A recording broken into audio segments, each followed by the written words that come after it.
When you get married, you are going to discover that as powerful as sex is, even sex will become a responsibility. You are not yet married, that demons are touching your emotion. You say, hey, when you get married, you will know that demons were involved. You saw the lady's leg, you say, Jesus. When you get married, you will discover that that leg can be on your head. You will be burdened. Because Eros is motivated by what you consider beautiful. A point will come, it will diminish. You will now discover that Eros is not enough to bond you. That's why those who run to marriage because of sex, after 1 month they run out. There are 4 words for love in the Greek.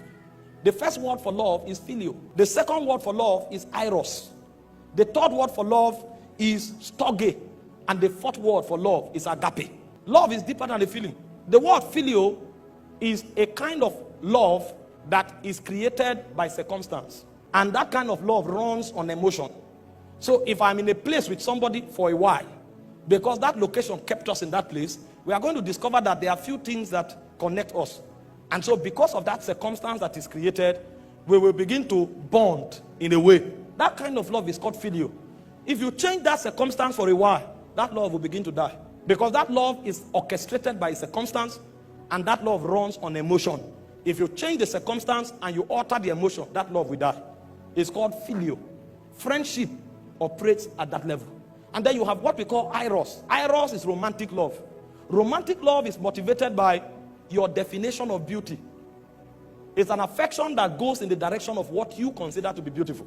And so, for example, if you consider a fair complexion to be beautiful, when you see somebody that is fair, you will get to develop that kind of affection towards that person. But over time, you will discover that because the glory of man diminishes, a point will come when that affection won't mean, that look won't mean much to you anymore. And ask those who are married, they will tell you. And the people you meet before you get married, most times, is phileo and Eros you feel for them. The higher kind of love is called storge and agape. Storge is companionship. Storge is built by understanding. Storge is not dependent on emotion. That's why people who have understanding, when they become old, at 70, you will see them hold themselves, working together. It's called companionship. There are 2 things that bet storge. One is understanding, another is covenant. And covenant runs on blood. So the relationship you have with your brother and your sister is called storge. That love originates from your bloodline. And so you will discover that you will live with your brother for many years. Even if you fight, a point will come, you will need that person. And if you are quarreling and the person dies, you can't sleep. You will not feel it in your mind. It will be a weight on your chest. If you have lost somebody before, you will know. Because that covenant is breaking. And so that detachment will create a weight on you that you can't define. Because that kind of love is covenant oriented, and it is also based on understanding. It is when you get into marriage that you can build storge. There's no way you can build storge before marriage. Because marriage is prosecuted on covenant. And that covenant is enacted on the altar before God, and it is consummated on the bed of affection. And then as you walk with that person over time, you will now begin to build understanding.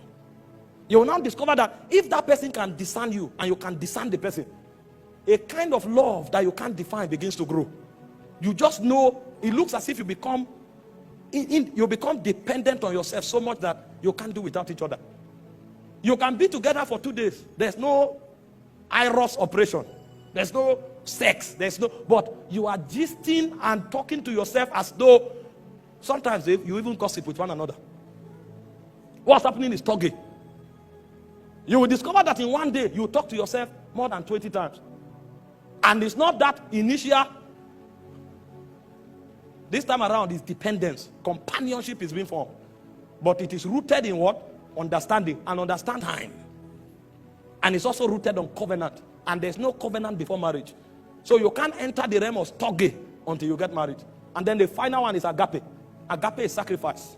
Agape is self-denial. The reason you can build agape is not even because you have a connection with that person. Why? Phileo is generated by circumstance. Eros is generated by your definition of beauty. Storge is defined or generated by understanding and covenant. Agape is external. Agape is dependent on the level of trust and obedience you have for another force outside of that marriage.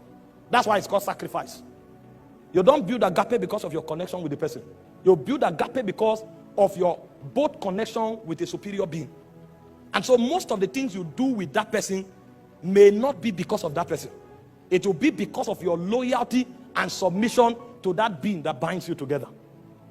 And so many times, when you go through a relationship as strong as marriage, you will discover the reason you will stay will not be because of the person. The reason you will stay will be because of your submission to God. That's why it is in worship and it is in loyalty to spirit beings that agape, the subject of agape, can be defined. And you cannot build agape until you marry somebody. Forget about the card you wrote some romantic words and sent. Sacrifice is deeper than card. It's death.